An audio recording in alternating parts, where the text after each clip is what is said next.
Rencana pembangunan lapas baru disampaikan langsung Kepala Kantor Wilayah Kemenkumham Sulawesi Selatan saat mengunjungi lapas kelas 1 Makassar. Menurut rencana, lapas yang baru akan dibangun di Kabupaten Maros dan juga pembangunan tempat pengembangan ekonomi kreatif bagi warga lapas sehingga bermanfaat saat warga lapas bebas. Rencana pembangunan lapas baru ini sudah dibahas Gubernur Sulawesi Selatan bersama Menteri Hukum dan HAM yang mendapat respon positif dari kementerian. Saat ini Lapas Makassar mengalami kelebihan kapasitas daya tampung sehingga pengawasan dan pelayanan tidak maksimal.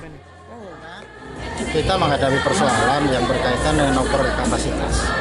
Overcrowded di Makassar Selatan itu sudah hampir 140% dari kapasitas 7.000 sekian ya, sudah berkapasitas dan itu membutuhkan tempat baru. Tetapi yang penting buat Pak Gubernur adalah bahwa 12.000 warga binaan yang ada di lapas itu harus diberikan pemahaman, harus diberikan keterampilan dan juga sekaligus dididik untuk tidak hanya melaksanakan pidananya, tetapi juga melaksanakan pekerjaan.